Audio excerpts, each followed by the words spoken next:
Nah, jadi topik ini membahas mengenai ini ya, membahas mengenai karakteristik perusahaan dagang. Nah, jadi karakteristik perusahaan dagang dari sisi akuntansinya itu berbeda ya dengan jenis perusahaan lain. Apakah dia jenis perusahaan jasa ya atau juga perusahaan manufaktur.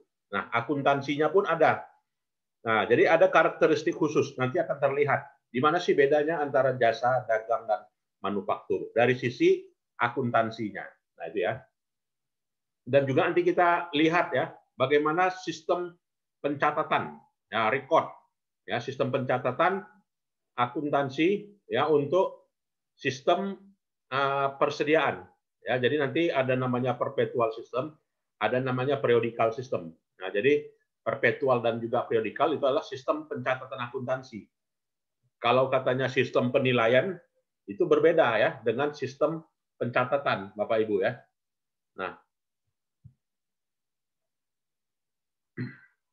Nah, kita lihat dulu ya merchandising operation and inventory system. Nah, ini boleh dilihat dulu sebentar ya, sekilas. Karena di sini lagi azan, saya apa dulu 7 menit ya. Silakan Bapak Ibu lihat dulu ini.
Ya, baiklah kita lanjutkan kembali. Ya, jadi karakteristik dari perusahaan dagang adalah buy and sell goods, gitu ya.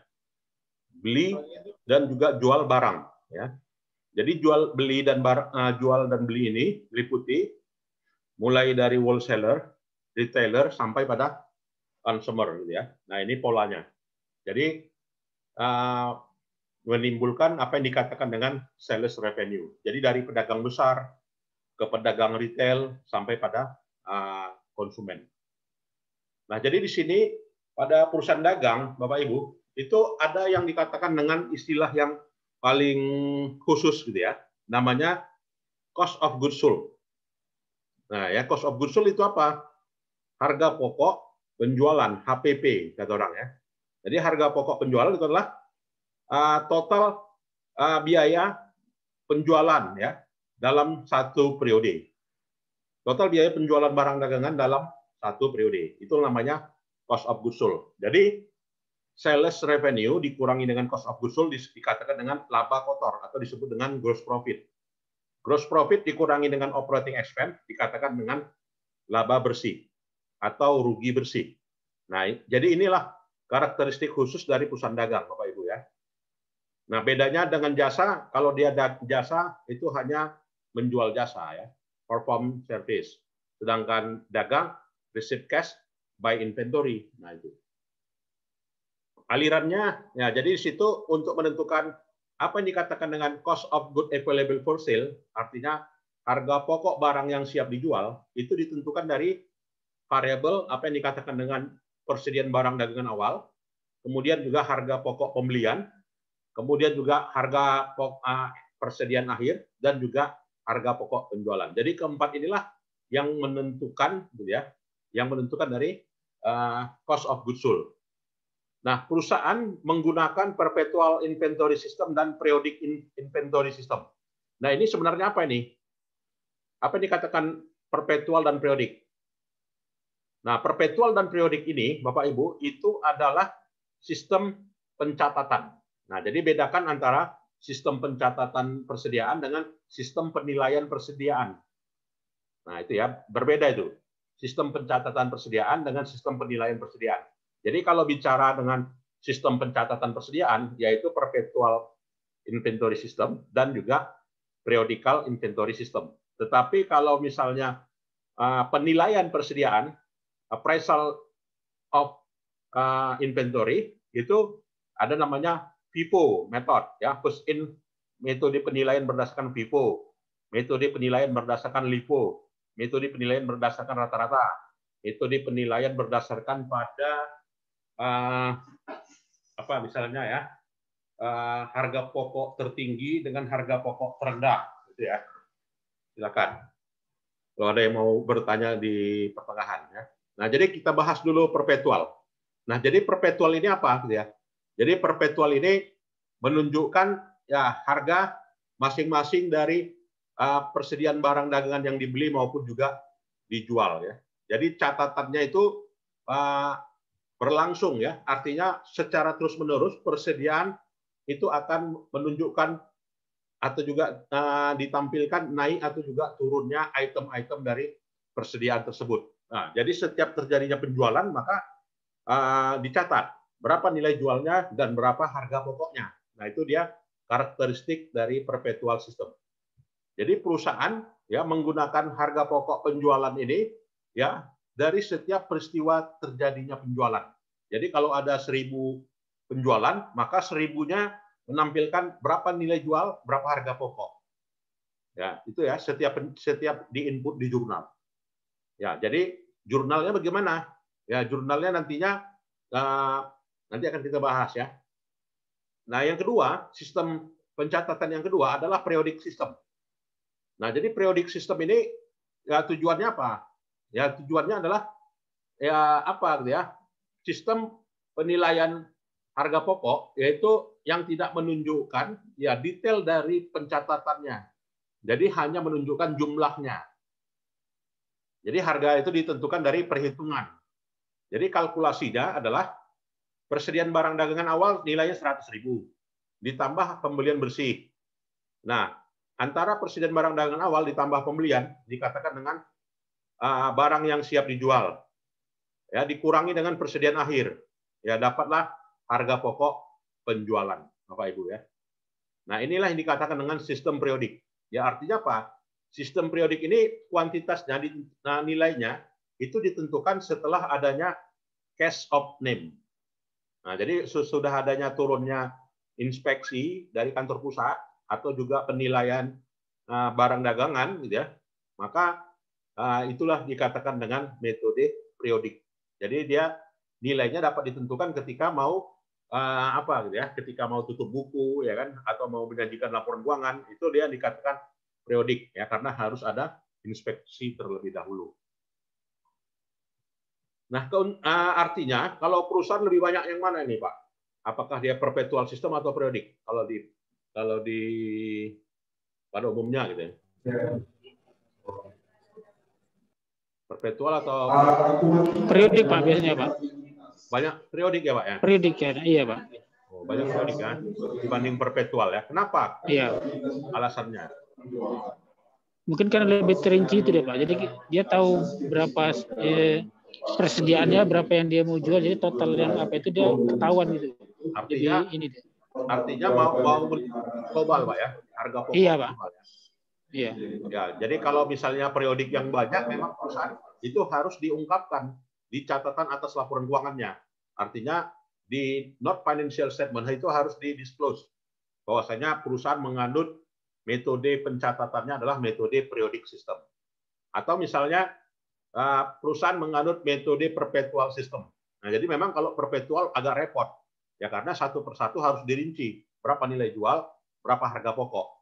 Ya, sementara kalau dengan sistem periodik, harga pokoknya ditentukan dari inspeksi dulu gitu kan. Berapa nilai stok awal, berapa nilai pembelian, dikurang nilai persediaan akhir. Itulah dapat harga pokok gitu ya. Nah, sementara kalau dengan perpetual itu langsung per item gitu ya. Jadi enggak global. Nah, itu bedanya Bapak Ibu. Nah, jadi keuntungan dengan perpetual gitu ya. Ini adalah apa ya? Pendekatan tradisional Bapak Ibu ya. Jadi yang perpetual itu adalah pendekatan tradisional yang menunjukkan unit ya, nilainya per unit. Nah, jadi menunjukkan nilai-nilai per unit itu berapa sih laba kotor per unit. Nah, kalau dengan seperti itu modelnya adalah perpetual ya. Jadi menunjukkan kuantitas dan juga biaya persediaan yang ada di tangan pada satu periode ya. Nah, ini ada soal benar atau salah ya. Satu, dokumen sumber ya, primary source ya. Sumber utama dari pendapatan yang dihasilkan dari penjualan barang dagangan itu merupakan suatu bentuk jasa yang ditawarkan kepada pelanggan. Benar atau salah? Salah, Pak. Salah ya, betul. False ya.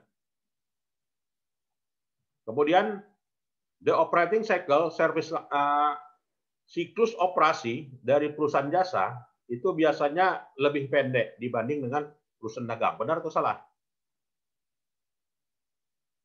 Benar, Pak. Benar ya, true ya. Ya. Yang ketiga, sales revenue ya. Pendapatan penjualan dikurang dengan harga pokok itu akan menghasilkan gross profit. Benar atau salah? Benar. Benar ya. Ending inventory, nilai persediaan akhir ditambah dengan harga pokok pembelian itu sama dengan barang yang siap dijual. Benar atau salah? Benar. Benar ya. False ya. Kenapa dia false? Ending inventory plus cost of good purchase. Nah ini kan. Ending inventory tambah cost of good purchase. Berarti gini, ending inventory ditambah cost of good purchase. Nah di atas. Berarti udah dapat hasil akhir, lalu tambah ini ya memang salah. Jadi harusnya purchase ditambah beginning inventory ditambah purchase itu namanya good available for sale. Gitu ya. Nah sementara ini ending inventory plus katanya. Artinya harusnya beginning inventory. Nah, itu makanya salah. Kemudian kita lihat record purchase under perpetual ya. Bagaimana sistem pencatatan pembelian dengan sistem perpetual? Nah, jadi dengan sistem perpetual menggunakan cash atau kredit lazimnya ya. Jadi kalau kita beli itu kan ya dibolehkan ya kredit atau cash. Tapi kalau kebanyakan gimana? Apakah mau memungkinkan orang memberikan kredit? Gitu ya. Tapi kebanyakan sekarang sudah cash gitu ya. Artinya kalaupun dikasih kredit, ya perlihatkan barangnya dulu. Gitu ya. Misalnya sistem COD kan, cash and delivery. Antar dulu barangnya, lihat cocok, sesuai baru bayar. Nah itu ya. Normalnya catatan tersebut ya catatan dari barang dagangan ya ketika diterima dari si penjual. Nah itulah yang sistem yang sekarang ini ya sistem COD itu. Nah jadi dokumen sumber dari sistem pembelian itu apa? Yang namanya purchase invoice. Nah jadi biasanya kalau auditor mau mengaudit sistem pembelian perusahaan yang dicek adalah purchase invoice-nya. Itu ya, Bapak Ibu. Nah jadi contoh dari purchase invoice itu dia ya nomor invoice ya kan, kemudian dijual kepada siapa, ya kemudian juga yang dijual kode barangnya apa, deskripsi barangnya apa, kuantitasnya berapa, harganya berapa, total masing-masing barangnya berapa, total keseluruhannya berapa. Nah itu. Dan penegasan suatu hal yang penting. Nah ini namanya yang disebut dengan purchase invoice ya atau faktur pembelian. Nah, jadi dari faktur pembelian itulah yang menjadi dasar untuk apa? Pencatatan gitu ya. Pencatatan pada jurnal pembelian. Nah, jadi dengan terbitnya purchase invoice, maka jurnalnya adalah inventory di debit, kreditnya account payable. Kenapa? Ya karena terbitnya purchase invoice berarti kita order barang. Order barang masuk di gudang. Maka masuk di gudang persediaan bertambah. Dan purchase invoice itu belum bayar, hutang statusnya. Maka timbullah hutang, ya inventory, nah di kredit account payable. Silakan Bapak Ibu kalau ada yang mau kita diskusikan. Izin Pak. Ya, silakan Pak. Kalau kita pembelian cash itu dia pencatatannya langsung ke inventory aja berarti kan Pak? Ya, kalau dia cash tinggal ganti aja Pak, inventory di debit, kreditnya cash. Cash gitu ya? Oh di cashnya kreditnya ya? Oke Pak. Karena kan biasanya kredit gitu ya, terbitnya purchase dulu kan, tunggu barang datang baru bayar gitu kan, atau bayar dulu baru barang datang. Kalau perusahaan kecil biasanya dia langsung cash di tempat kan Pak? Biasanya dia beli, ya, bayar langsung bayar begitu Pak? Ya kalau dia perusahaan kecil, tapi kalau yang sudah langganan gitu kan, kirim barang dulu iya. baru bayar ya kan. Iya, nah, makanya lazimnya utang gitu.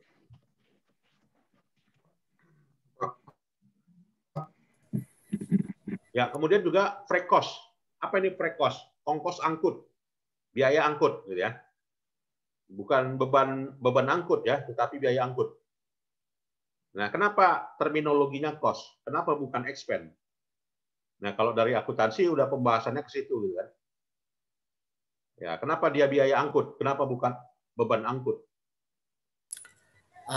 Karena dia langsung terkapitalisasi oleh barang yang terbeli, Pak.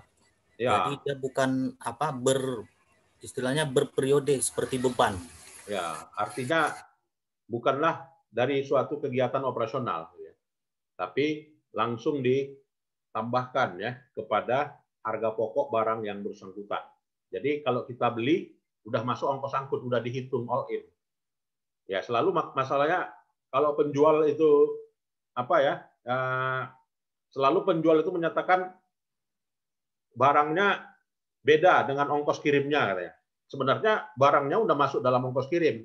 Kenapa? Ya, misalnya barang itu dari Jakarta, ya kan dikirim ke Medan, itu freight cost udah di dalamnya.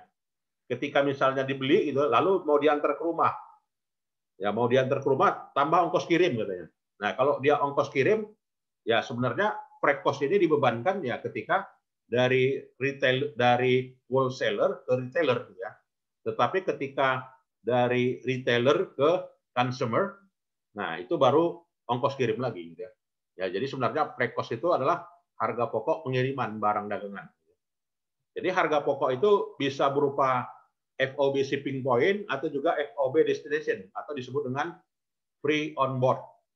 Ya, free on board shipping point dan free on board destination. Jadi kalau dia free on board shipping point, di mana di sini pembeli itu membayar biaya kirimnya. Ya, sedangkan FOB destination yang membayar biaya ongkos kirimnya itu adalah si penjual. Nah, jadi di sini tanggung jawab pembeli ya ketika sudah ya artinya ketika sudah naik di truk itu bukan tanggung jawab si penjual lagi, udah tanggung jawab si pembeli kan. Jadi mau dibawa ke daerah mana ya itu tanggung jawab si pembeli. Nah, maka dikatakan FOB shipping point. Nah, kalau FOB destination ya seperti itu gitu ya. Artinya barang dikirim gitu kan. Ya sampai ke depan pintu rumah. Nah, berarti menganut FOB destination. Ya, ini banyak dipraktikkan ya. Contohnya misalnya kalau apa itu ya? Kira-kira bisa memberikan contoh FOB shipping point. Gimana, Pak? Bapak Ibu? Saya coba yang FOB destination, Pak. Ya, Misalnya 2 hari yang lalu saya membeli baju di Zalora. Ya. Saya milih pembayarannya menggunakan metode COD, Pak. Jadi di situ tertera bahwasannya biaya pengiriman ditanggung oleh si penjual. Mungkin itu, Pak. Biaya kirim ditanggung si penjual, Pak ya? Iya. Bukan kita yang tanggung ya. Ya sebenarnya kita juga yang nanggung gitu kan, karena sudah di all in kan dengan harga barang. Itunya, Pak. Nah, jadi kalau FOB shipping point ya itu tadi contohnya kalau kita beli perabot gitu kan di India apa namanya? Ya, kita beli perabot di plaza itu kan, ya itu mereka siap antar ke rumah ya. Tapi kalau ada mobil ya seperti misalnya kursi gitu kan apa ya, yang kecil-kecil ya itu udah tanggung jawab si pembeli ya, artinya itu harganya FOB-nya ya jenis shipping point ya. Tapi kalau FOB destination misalnya SPBU gitu ya, SPBU di Gunung Tua pesan BBM dari Pertamina UMPS Medan Belawan gitu kan. Nah, sepanjang jalan mulai dari honor supir truk ya kan sampai pada kernet, biaya makannya itu siapa yang tanggung? Kalau misalnya order truk tangki ya minyak BBM 1 tangki pesan DO gitu kan, delivery order, kirim ke Gunung Tua, baru bongkar di sana. Sepanjang jalan itu ongkos kirimnya FOB shipping point atau FOB destination kira-kira? Shipping point, destination. Destination enggak? Destination apa sekalian ongkos? Ya, destination ya. Iya. Kan dia harganya sudah sama ongkos, sama pengiriman, sama biaya. Sudah masuk biaya ya, Pak ya? Iya, harganya biasanya kan gitu, Pak. Kalau kita kirim barang, artinya kalau misalnya di jalan ya barang itu misalnya istilahnya kencing di jalan gitu kan. Iya. Ya ada di Belawan itu ya. Kalau mau belok di Belawan dia naik lompat itu, berarti lompat. Ngambilnya minyak. Kalau berkurang takarannya, nah itu tanggung jawab siapa? Kalau dia FOB destination, Pak, itu tanggung jawab penjual, Pak. Si penjual ya, jelas itu. Artinya saya pesan 1000 liter, tapi kenapa datang 900 liter? Nah, itu berarti si penjual komplainnya kepada si penjual. Ya karena itu tadi penyebabnya. Gitu. Artinya itu adalah FOB destination. Ya kalau seperti itu. Tapi misalnya kalau FOB shipping point, ya harga DO sudah masuk ongkos kirim. Gitu ya. Harga DO sudah masuk ongkos kirim, tapi tanggung jawab pada si penjual. Gitu. Ya makanya kalau pengusaha SPBU itu berusaha driver tangkinya itu diservis. Ya. Artinya kalau mau penuh barangnya, ya kasihlah uang minyaknya, uang rokoknya. Gitu kan. Nah yang saya dengar seperti itu. Kalau bagi pengusaha SPBU. Kalau enggak nanti berkurang. Ya berkurang 10 liter, kurang 20 liter. Nah itu pernah saya audit soalnya. Nah, jadi ongkos kirim itu bagaimana perlakuan jurnalnya? Nah, jadi jurnalnya bisa dua. Bisa dilakukan dengan cara, ya pada tanggal 6 misalnya, dikirim barang dagangan tanggal 6, stok stereo, ya kepada pada pembeli, gitu ya, maka di ongkos kirimnya sebesar 150. Jadi bisa pada tanggal 6 itu, ya inventory di debit, kreditnya cash. Ya kan? Nah, diasumsikan bahwasanya dalam pengiriman, ya dalam slide sebelumnya tersebut, bahwasanya PW Audio Supply dia sudah membayarkan ongkos kirimnya. Artinya barang yang dikirim sudah masuk harganya ongkos kirim. Makanya selalu ongkos kirim itu pembeli yang nanggung, walaupun dipisah oleh si penjual, ya, dipisah oleh si penjual harga barang dengan ongkos kirim. Ya, atau juga disatukan ya. Kalau ini disatukan Bapak Ibu ya. Jadi 150 dimasukkan sebagai ke inventory. Maka cash yang dibayar untuk kirim adalah bagian dari inventory gitu. Artinya harga barang udah masuk ongkos kirim. Ya atau dibebankan. Ya, dibebankan ya beban kirim di debit, ya kreditnya cash gitu ya. Ya, atau juga seperti ini. Gitu. Artinya kalau seperti ini, dia muncullah beban. Ya. Tapi kalau seperti ini, ya inventorinya bertambah, ya asetnya bertambah. Gitu ya. Nah, kemudian juga di dalam perusahaan dagang itu lazim ada yang namanya purchase return dan juga purchase allowance. Artinya retur pembelian dan juga penyisihan pembelian. Jadi retur pembelian pengertiannya adalah pengembalian kas karena adanya pembelian. Ya, artinya di situ kita beli barang dagangan, barangnya dikembalikan. Misalnya belinya nilainya 1.000 yang dikembalikan nilainya 50. Nah, 50 itu sebagai purchase return ya. Sedangkan purchase allowance di sini ya apabila dari barang dagangan tersebut gitu ya, itu ada dianggap sebagai yang cacat ya atau juga yang inferior gitu ya. Jadi solusinya cacat itu ya dikurangkanlah dari nilai pembelinya. Jadi sebelumnya belinya 1.000 karena ada cacat yang 50, maka nilai pembeliannya 950. Itu namanya purchase allowance. Nah, jadi untuk purchase return dan purchase allowance disajikan ya sebagai berikut. Nah, jadi mengurang hutang. Nah, jadi bisa mengurang hutang dan mengurangi nilai persediaan, Bapak Ibu ya. Mengurangi hutang dan mengurangi nilai persediaan. Gitu ya. Ada yang mau kita diskusikan? Silakan, Bapak Ibu.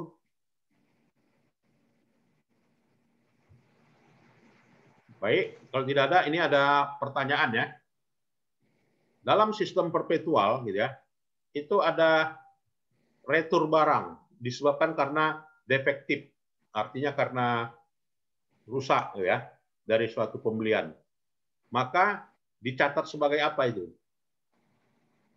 Kira-kira? Purchase allowance. Purchase allowance ya. Nah, di sini dicatat sebagai inventory gitu ya. Ya artinya mengurangi nilai persediaan. Ya artinya barang yang dibeli gitu kan. Barang yang dibeli karena adanya defektif ya maka persediaannya yang sebelumnya 1.000 ya berkurang karena dikembalikan ya. Jadi dialokasikan ke dicatat ke inventory. Oh, itu izin Pak. Ya. Itu berarti yang berkurang perhitungannya nilai inventorinya apa jumlah kuantitasnya ini Pak? Ya, artinya nilai inventorinya kan sudah dalam bentuk rupiah. Jadi dalam bentuk rupiah sudah dihitung dari kuantitas.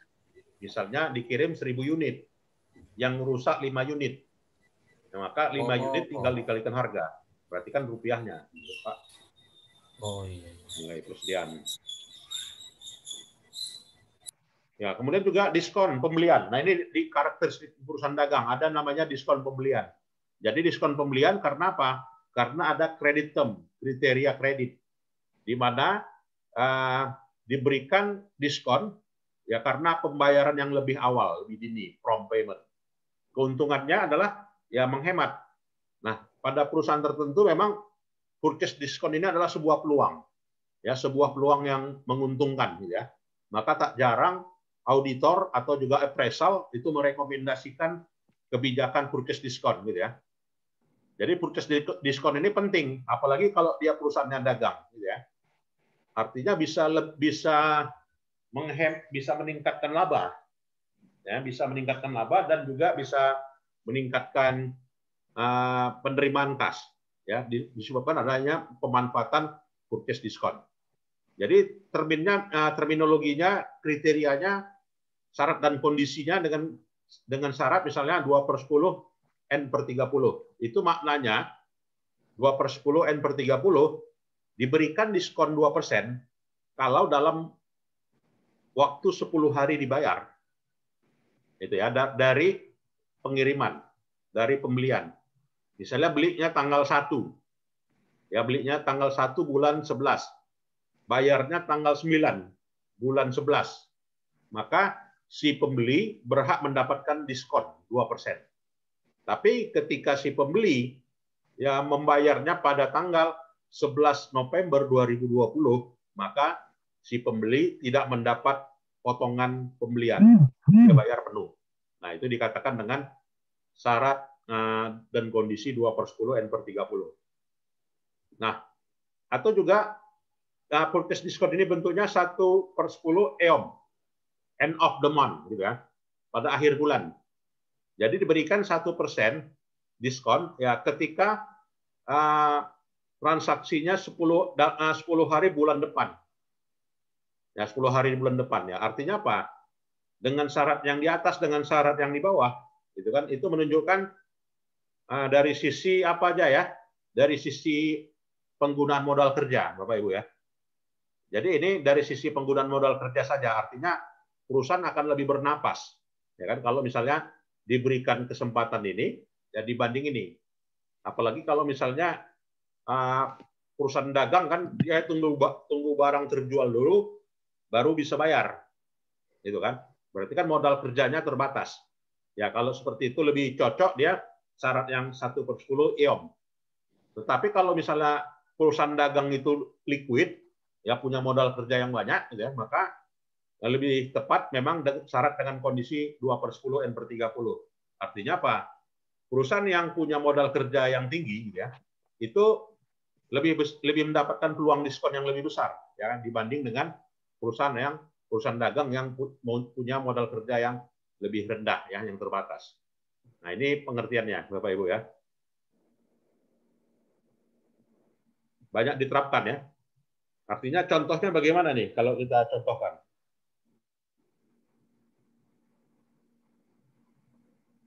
Banyak ini ya contohnya. Ya, banyak Pak kalau dikasih contoh Pak. Ya, Yang betul. pasti ini penjualan lah kan. Ya. Ini diskon ini kan diskon ini kan diberikan untuk meningkatkan penjualan tujuannya dengan Betul. cara memberikan diskon. Ya, jadi memang beda ya antara diskon dengan rabat. Nah, itu ya, diskon dengan rabat. Nah, bedanya di mana diskon dengan rabat? Ya, kalau dia rabat dalam partai besar, seperti misalnya di swalayan, gitu ya. Langsung ya, siapa beli dapat sekian potongan. Nggak ada syarat-syarat 2/10 N/30, itu rabat namanya, gitu kan. Tapi kalau misalkan 2/10 N/30 ya itu tadi dia DO minyak BBM. gitu kan, dari Pertamina. Kalau misalkan SPBU bayarnya lewat Februari, nggak dapat diskon ya. Tapi kalau 10 hari kurang, ya dapat diskon 2% ya. Itu dengan syarat kondisi seperti itu. Nah, jadi bedakan antara diskon dengan rabat. Memang di sini nggak ada dibahas ya kalau di slide. Tapi akuntansi konvensional yang sebelum-sebelumnya itu ada pembahasan ya, terutama di bukunya Warren and Reeve ya, Warren and Reeve and Fish ya, itu dibahas yang namanya rabat. Nah, ini IFRS tidak ada ini dibahas rabat ya. Jadi dia hanya istilah diskon. Nah, jadi purchase diskon itu contohnya ini, Bapak Ibu ya. Sauk Stereo punya perkiraan ya saldo dalam hal ini pembelian nilainya 3.500, di mana 3.500 ini di mana kotornya awalnya adalah 3.800 karena adanya diskon 300 gitu ya, maka nantinya menjadi bersih 3.500 pada tanggal 14 Mei. Ya, kemudian sajikanlah di jurnalnya. Jadi jurnalnya adalah ya ini seperti ini ya. Jadi dia account payable 3.500 ya. Inventory-nya 70 dan cash-nya 3.430 untuk atas diskon ya, purchase diskon. Nah, berikutnya jika Sauk Stereo gitu ya, itu tidak memanfaatkan peluang diskon, maka yang di jurnalnya penuh ya. Artinya account payable dia bayar, utangnya berkurang 3.500, dia bayar penuh 3.500 tanpa mendapatkan diskon. Artinya tidak dimanfaatkan tidak dimanfaatkan si pembeli ya peluang diskon tersebut, dia bayar penuh aja. Jadi purchase diskon itu ya disebabkan ini artinya saving yang didapatkan sebenarnya ya. Jadi bisa 50,82 ya. 50,82. Nah, jadi posting semuanya ya, diposting kemana? Ke inventory. Jadi dia purchase saldo awalnya ya, ongkos angkutnya gitu ya, purchase return-nya, purchase diskonnya. Jadi sebenarnya saldo inventory-nya adalah 3.580 Bapak Ibu ya. Nah, jadi transaksi dari pembelian misalnya tanggal 5 September perusahaan Zoo Company itu membeli barang dagangan kepada perusahaan Jauh. Nilai pembelian barang dagangan itu bernilai 15.000 yuan. Bahwasanya harga pokoknya 8.000. Gitu kan? Pada tanggal 8 September Zoo mengembalikan barang yang rusak dari penjualan itu nilainya kira-kira 2.000. Catatlah transaksi pembukuan yang dilakukan oleh perusahaan. Maka tanggal 5 ya. Maka tanggal 5 ya di jurnal ya seperti ini. Inventory debit 15.000 dan account payable 15.000. Nah, itu ya Bapak Ibu. Jadi persidennya bertambah ya, disebabkan karena adanya pembelian. Pembeliannya walaupun dengan utang ya. Dan di kreditnya dan di tanggal 8-nya ada retur. Jadi kalau dia retur ya berarti inventory-nya berkurang lagi ya 2.000. Utangnya pasti berkurang. Ini kira-kira ada yang mau kita diskusikan dari jurnal ini? Silakan Bapak Ibu. Baik, cukup jelas ya. Nah, kemudian kita sistem pencatatan perpetual itu gimana sih jurnalnya? Nah, jurnalnya itu penjualan itu biasanya kredit atau cash, ya udah betul. Dan setiap pendapatan itu dicatat berdasarkan pada tingkat kepuasannya kepada pelanggan, ya pemenuhan atas kepada pelanggan. Jadi syarat dari transaksi penjualan itu ada bukti yang namanya sales invoice. Ya, sales invoice atau ini ya faktur penjualan, sales order (SO) kata orang ya, SO sales order atau bukti dokumennya namanya sales invoice. Ketika diaudit ya biasanya audit untuk penjualan ya sales invoice. Nah, jadi sales invoice inilah dokumen pendukungnya. Jadi sales invoice itu ada nomor invoice ada ada barang yang dijualnya tujuannya kepada siapa, ada kode barang, ada nama barang, ada kuantitas, ada harga, ada jumlah, ada total ya.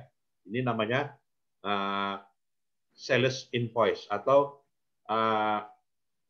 sales order. Nah, itu Bapak Ibu. Dan dalam mencatat penjualan itu dicatat harga jualnya dan harga pokoknya. Nah, itu ya. Jadi mencatat harga jualnya, kalau dia dengan hutang tadi, maka menimbulkan piutang. Account receivable di debit, kreditnya sales revenue. Ya, kreditnya perkiraannya harga pokoknya harus dicatat. Jadi harga pokoknya timbul, kemudian inventorinya berkurang. Ya, inventorinya kredit. Nah, jadi sini langsung didapatkan apanya? Laba kotornya.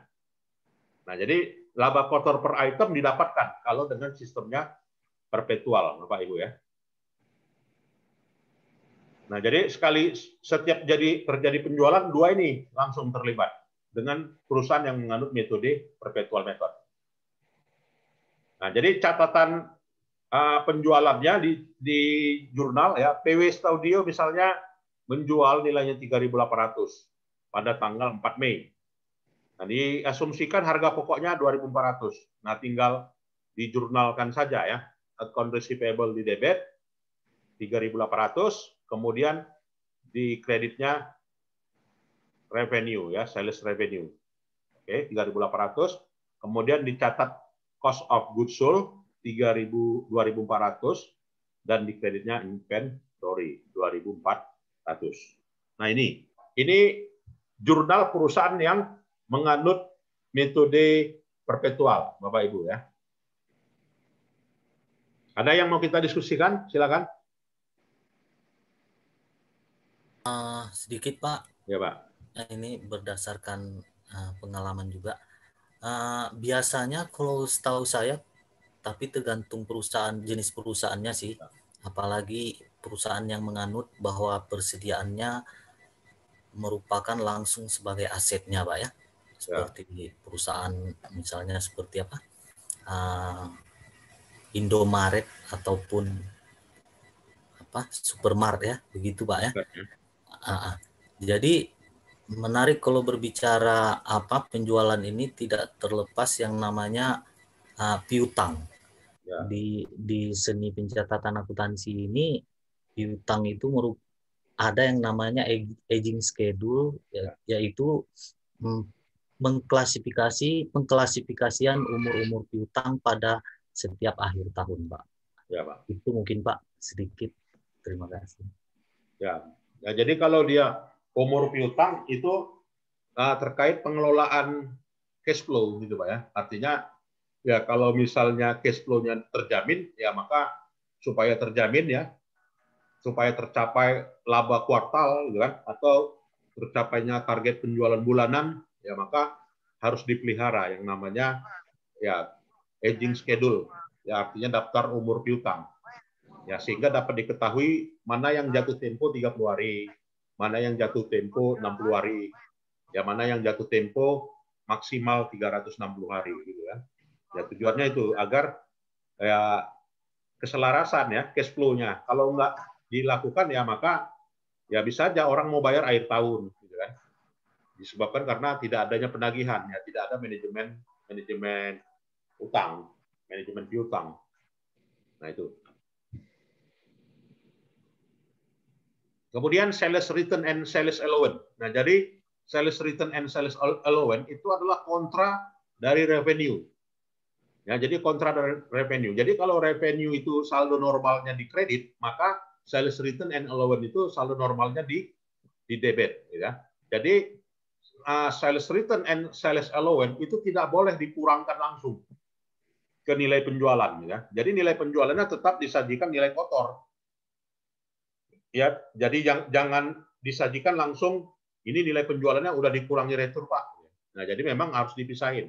Nah, jadi di situ sales not reduce. Ya, sales not reduce. Nah, jadi contohnya nih. Ya, di jurnal ya ada 300 barang yang retur dengan harga 100 di di mana harga selling price-nya 140 gitu ya. Jadi sales return di debit, kreditnya account receivable ya, piutang berkurang karena ada retur barang. Nah, maka harga pokoknya 140, maka nilai persediaannya 140 dan harga pokoknya di kredit ya 140. Ya, berikutnya ya jadi retur, ada retur karena apa ini ya? Retur karena apa ini kira-kira? Not defective ya, bukan karena rusak ya, tapi hanya salah apa ya? Salah kirim. Ya, jadi karena salah kirim, wah ini nggak tercampur gitu kan. Barang yang kodenya A kok dikirim B. Nah, itu namanya not defective. Tapi kalau yang defektif ya karena rusak murni gitu ya. Nah, maka jurnalnya ini gitu ya. Jadi sales return and allowance, account receivable 300. Inventory di debit, kreditnya cost of goods sold ya. Nah itu. Jadi memang dipisahin ya Pak ya, mana yang defektif, mana yang tidak defektif untuk retur barangnya. Nggak boleh digabung. Nah, jadi penggolongan IFRS ya memisahkan antara defektif dan tidak defektif.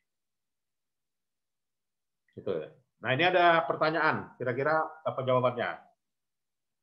Harga pokok barang yang dijual ya itu menunjukkan ya suatu catatan ya masing-masing dari tiap penjualan yang terjadi ya. Nah, jadi jawabannya apa di situ? Apakah dia sistem periodik, apakah sistem perpetual, apakah gabungan antara periodik dengan perpetual, atau yang bukan periodik dan bukan perpetual? Jadi kalau udah katanya cost of goods sold gitu ya, udah pastilah itu dengan sistem perpetual ya. Kalau dengan periodik nggak ada namanya apa ya, nggak ada namanya cost of goods sold gitu ya. Udah pasti dia perpetual itu. Ya. Jadi nggak boleh digabung ya. Bukan periodik ya, udah pasti sangat berbeda itu antara perpetual dengan periodikal. Nah, jadi di situ berikutnya sales discount ya. Sales discount juga kontra dari revenue. Nah, jadi dia kalau revenue itu bersaldo normal yang di kredit, sales discount di debit ya. Nah, itu. Ada yang mau kita diskusikan, Bapak Ibu? Silakan. Ya, berikutnya sales discount ya, ini jurnalnya. Jadi setiap adanya sales discount ya diberikan diskon ya. Penerimaan kasnya sebesar ini karena ada diskonnya sebesar itu, piutangnya berkurang ya, sebesar ini. Silakan kalau ada yang mau kita diskusikan. Ya, berikutnya. Nah, ini kita lewatin aja ya. Nah, berikutnya bagaimana penyajian laporan keuangan perusahaan dagang itu di siklus akuntansi. Nah, jadi penyajiannya ya harus ada juga jurnal penyesuaian ya. Harus ada jurnal penyesuaian. Ya, jadi jurnal penyesuaian itu ini misalnya kasusnya PW Studio mengadjust, ada perkiraannya inventorinya belum disesuaikan, nilainya 40.500. Setelah diinspeksi atau setelah di cash of name physical of name, maka nilai persediaannya 40.000 saja ya kan. Berarti selisih ya antara yang belum di-adjust 40.500, setelah di-adjust 40.000. Berarti 500 yang selisihnya ya. Maka 500 selisihnya itulah di-adjust ya. Jadi di-adjust ya artinya turun ya kan, bukan naik. Ya maka dia dibebankan kepada cost of goods sold 500, kreditnya inventory. Nah, dan itu apa tadi Bapak Ibu ya? Sales return and discount, ya sales discount, sales return, ya itu semuanya masuk dalam objek closing entries, jurnal penutupan. Ya, jadi closing entries ya masuk di kredit ya, jadi masuk ke lawan perkiraannya kredit. Ada yang mau didiskusikan dari jurnal ini? Silakan Bapak Ibu. Cukup jelas? Ya, cukup jelas ya. Jelas Pak. Nah, kemudian yang ketiga menutup laba atau rugi ya kan. Nah ini, jadi dia karena laba tadi revenue-nya 480, sementara harga pokoknya dan bebannya 450, 30 laba ya. 30 laba maka ditutup. Ya ditutup kemana? Ke laba ditahan. Nah, jadi income summary debit, return earning credit. Kemudian menutup dividen ya. Coba. Dan kemudian ini closing entries. Kira-kira perkiraan mana yang mau di closing? Ya, neraca saldo sell-in spot pada Desember 31 menunjukkan inventorinya 25.000. Berarti ini masuk atau tidak? Tidak masuk ya, karena Tidak masuk, Pak. ya, inventory adalah perkiraan permanen ya. Sales revenue masuk tidak? Masuk. Masuk ya. Sales Masuk, return Pak. Masuk, allowance Pak. masuk ya. Masuk. Sales discount masuk. Cost Masuk, of Pak. goods masuk ya. Rent revenue masuk. Masuk. Ya, freight out masuk ya. Rent expense masuk ya. Salaries and wage masuk. Nah, jadi jurnalnya ini. Sales revenue-nya di debit jadinya. Rent revenue-nya di debit. Kreditnya income summary. Ya, lalu menutup apa ya? Beban dan harga pokok. Seperti ini. Nah, sementara tadi inventorinya tidak masuk ya. Itulah dia. Dan penyajiannya di laporan keuangan. Nah, itu tadi makanya sales revenue nggak boleh di sales revenue ini di apa kan ya, langsung dikurangkan. Jadi tersaji sales revenue 460 tidak ya. Jadi tampilkan dulu 480-nya, baru dikurangkan sales return and allowance gitu. Gross profit. Ya, gross profit itu dia laba bersih dikurang cost of goods sold, maka dapatlah laba kotor ya. Ada yang mau kita diskusikan Bapak Ibu? Silakan. Cukup jelas? Ya, cukup jelas ya.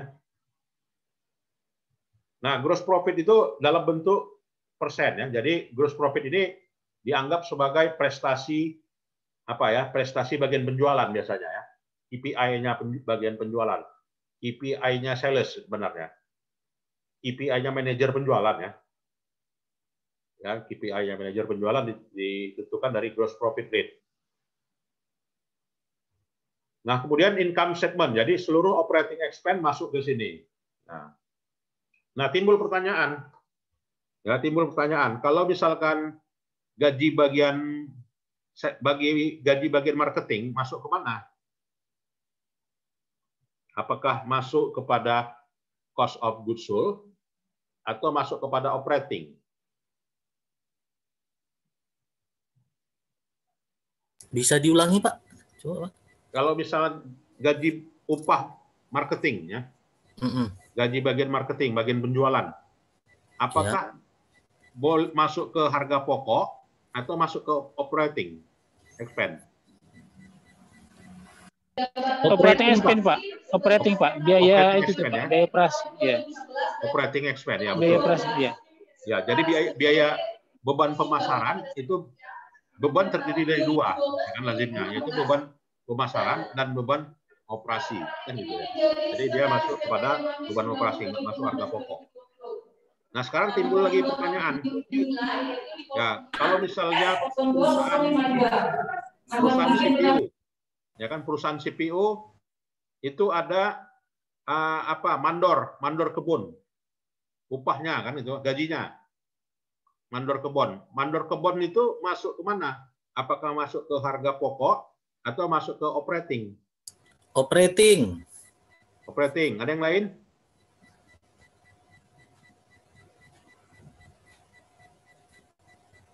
Ya, dia masuk harga pokok, Pak.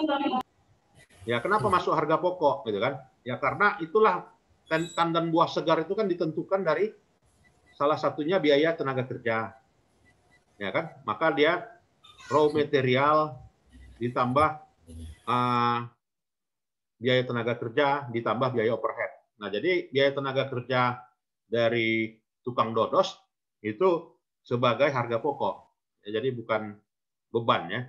Kalau gaji pegawai kantor pusat, PTP misalnya. Nah, kalau gaji di kantor pusatnya di Jalan Sebatu Gingging, nah itu baru operating expense. Nah, itu membedakannya. Jadi upah tukang dodos, biaya centeng, dengan gaji centeng, jadi gaji centeng, gaji penjaga malam. Nah, itu masuk kepada harga pokok. Pengalokasiannya gitu ya. Pertamina begitu juga ya. Iya. Oh, berarti masuk harga pokok produksi maksud Bapak ya? Ya, masuk harga pokok produksi. Iya Pak. Iya, Pak. Artinya gaji pegawai Pertamina misalnya bagian drilling ya, itu masuk harga pokok ya kan. Bukan masuk biaya operasi, beban operasi. Drilling di offshore atau juga onshore. Nah, kemudian juga income statement ya. Jadi income statement di sini disajikan ya, other income dan juga other expense. Jadi other income itu seperti interest revenue, ya dividend revenue, rent revenue atau juga gain ya, gain keuntungan dari penjualan aset, plant atau juga equipment. Other expense seperti misalnya casualty loss atau loss atau juga loss gitu ya, atau juga interest expense. Nah, ini penggolongannya. Jadi penyajian income statement-nya seperti ini, Bapak Ibu ya. Jadi sales ya, total sales didapatkan dari sales service revenue dikurangi dengan sales return, ya didapatkanlah net sales. Net sales dikurangi cost of goods sold, dapatlah gross profit. Gross profit dikurangi operating expense, ya, ditambah ya kan, ditambah atau juga dikurang ya dari ya interest revenue atau juga interest expense ini, ya dapatlah net income. Silakan Bapak Ibu kalau ada yang mau kita diskusikan di sini. Sedikit Pak, Ya. berarti yang misalnya sawit tandan buah segar yang Bapak bilang tadi itu biaya tukang dodo sama mandornya itu masuk di COGS ini Pak ya? Ya, COGS ya masuk. Oh iya. Oke Pak. Begitu juga pabrik gitu kan, pengeboran, tambang gitu kan, dia masuk ke cost of goods sold ya. Tetapi ketika misalnya gaji pegawai kantor pusatnya ya masuk ke operating, salaries and wage expense ya. Itu dia bedanya. Kira-kira ada lagi yang mau kita diskusikan, Bapak Ibu? Ya, tadi kalau dia perkebunan ya masuk ke situ dia harga pokok. Kenapa harga pokok? Karena kategori ya raw kelompok biaya itu kan terdiri 3, gitu kan? Raw material, kemudian juga labor dan juga overhead. Nah itu, jadi masuk ke labor ya. Pengawasnya, mandornya, ya, gitu. Supir truknya, gitu kan? Gaji supir. Dan kemudian laporan keuangan perusahaan dagang juga itu memiliki apa yang dikatakan dengan comprehensive income statement sesuai dengan IFRS ya. Jadi laporan keuangan yang kelima menurut IFRS itu adalah comprehensive income statement. Nah, itu comprehensive income statement itu apa? Adalah net income ya, net income ya ditambah net income atau other comprehensive income ya, dan ditambah dengan unrealized holding gain investment securities. Nah, jadi untuk khusus penjualan surat berharga, nah itu nggak boleh dimasukkan sebagai other revenue. Ya, tidak bisa dimasukkan sebagai other revenue. Kalau ada gain di atas naiknya surat berharga, itu masuk kepada ya kelompok comprehensive income statement ya, diposkan. Jadi tidak bisa masuk sebagai ini ya, tidak bisa masuk sebagai other expense atau juga other revenue perusahaan. Jadi penyajiannya di comprehensive income. Kalau perusahaan dagangnya nggak punya surat berharga, bagaimana? Artinya murni dagang. Kan sekarang banyaknya perusahaan nggak murni gitu kan. Seperti misalnya asuransi Jiwasraya. Kenapa dia bisa seperti itu? Gagal bayar. Ya, kenapa gagal bayar? karena main surat berharga. Ya, artinya mereka punya unit link produk, gitu kan? Nah, unit link itu diinvestasikan dalam bentuk surat berharga. Ya kan? Sementara surat berharganya itu tidak apa, gitu kan? Tidak profit. Ya, mana ada yang bisa memprediksi 100% bahwasanya untung, gitu kan? Perusahaan. Tidak ada, gitu kan? Kalau ada Tuhan itu kan. Ya, makanya dalam hal itu kalau katanya investasi pasti ada untung, ada rugi. Ya, makanya investasi itu resikonya hanya bisa diprediksi, gitu ya, tapi tidak bisa dihilangkan. Ya, makanya dalam hal ini muncullah laporan yang namanya comprehensive income statement itu. Gitu ya. Jadi comprehensive income statement itu menunjukkan ya gain atau juga loss pada sekuritas, gitu ya, itu disajikan terpisah dengan income statement. Ya, jadi masuk kelompok comprehensive income statement. Nah ini. Silakan Bapak Ibu kalau ada yang mau discuss. Sedikit Pak, Ya. saya masih agak kurang paham unrealized holding gain ini. Ini maksudnya kalau kita asumsikan ini saham biasa, agio sahamnya masuk di sini atau gimana Pak? Jelas, masuk ke sini dia Pak. Masuk ke sini Pak ya? Ya, masuk ke sini. Artinya kan harga saham naik, gitu kan. Tapi kan uangnya belum diterima. Cuman karena mengikut pasar, harganya 5.000 kan, padahal kita di nilai bukunya 3.000 misalkan. Berarti kan 2.000 gitu kan. 2.000 saham yang dimiliki perusahaan naik, tapi belum cash gitu kan. Hanya dinilaikan dengan nilai pasarnya. Jadi merupakan unrealized. Ya, belum direalisir. Sama dengan preferen juga berarti Pak ya? Ya, sama juga gitu. Oh, sama Pak ya. Oke Pak, terima kasih. Ya, comprehensive income gitu ya. Nah, inilah. Kemudian juga statement of financial position. Jadi posisi neraca lah dengan kata lain ya. Posisi keuangan perusahaan. Jadi posisi aset, posisi current asset gitu ya. Nah, jadi dia posisi aset misalnya lebih apa gitu ya, lebih apa misalnya, lebih penting bagi perusahaan ya dibanding nilai yang lainnya ya. Penyajian plan properti atau plan equipment itu di atas ya dibanding dengan current gitu. Nah, ini ada case ya bahwasanya klasifikasikanlah perkiraan di sini disajikan di mana. Account payable disajikan di mana? Ya, di kelompoknya current ya. Iya. Account receivable disajikan di mana? Financial statement. Ya, disajikan di ya dia SFP ya, financial statement, tetapi di current asset. Ya. Accumulated depreciation building. Nah, maka masuk di neraca juga di SFP, apa? Ya. Penyusutan aset tetap. Ya, Akumulasi fixed penyusutan. asset ya. Ya, property, plant and equipment, fixed asset. Accumulated depreciation equipment. Sama ya. Sama Pak? Iya. Advertising expense masuk ke mana? Advertising expense IS ya. masuk ke iya, betul Pak. Ya, IS. Oke. Dan klasifikasinya masuk ke mana? Operating ya. Iya, operating. Okay. Building masuk ke neraca aset tetap. ya, SFP ya. Iya. Dan kelompoknya aset tetap Pak, fixed ya. asset. Property, plant and equipment ya. Iya. Cash masuk ke mana?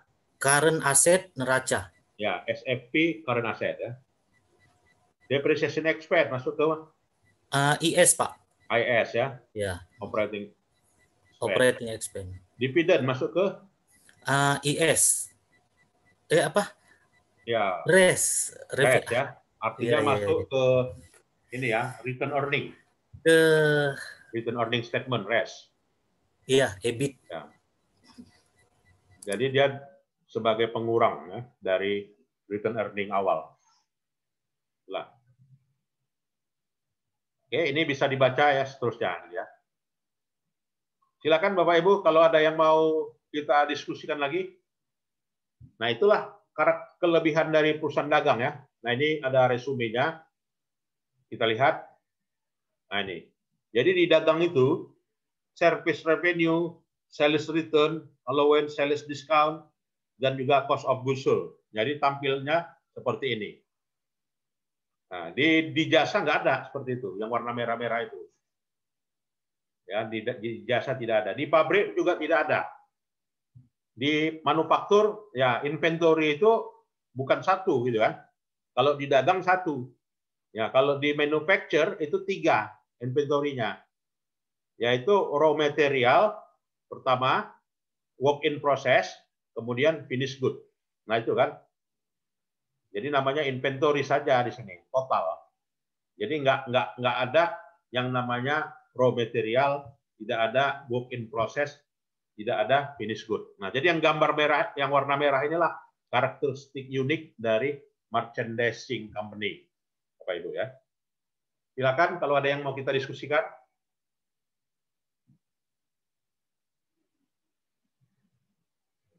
Ada? Ini Pak, izin Pak, ini Apa? jurnal 12 kolom udah 10 sekarang ya. Saya Ya. masih ingat 12 kolom aja ini. Ya, dia 10 ya sekarang Pak. 10 Pak ya. 10. Karena apa ya? Ini trial balance, adjustment, ya adjusted trial balance. Nah, kemudian income statement, ya kemudian statement of financial position. Kalau yang 12 itu kan sebelumnya ada penambahan sini kan. Trial balance tambah adjustment, Iya. tambah adjusted trial balance. Sebelum ya. dan sesudah pokoknya ada tambahan 2. Trial balance after closing katanya kan. Iya Pak. Nah itu. Ada lagi Bapak Ibu? Ya, jadi inilah materi kita hari ini ya yang menampilkan ya bagaimana karakteristik worksheet yang tersaji ya pada perusahaan dagang ya, sehingga perusahaan dagang itu berbeda sekali gitu ya secara akuntansi ya, akunnya dengan jasa dan juga dengan perusahaan manufaktur Bapak Ibu ya. Sebagai nanti penilai, nah ini memahami hal itu gitu ya dan menambah wawasan terkait dengan karakteristik perusahaan dagang. Ada lagi Bapak Ibu sekalian? Baik, kalau tidak ada, saya kira itu saja perkuliahan kita malam ini. Nanti Bapak dan Ibu sekalian, videonya saya share, gitu ya. Baiklah, lebih dan kurang, selamat malam.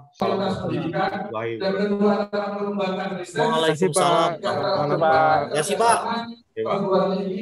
Saya absen dulu ya. Iya Pak.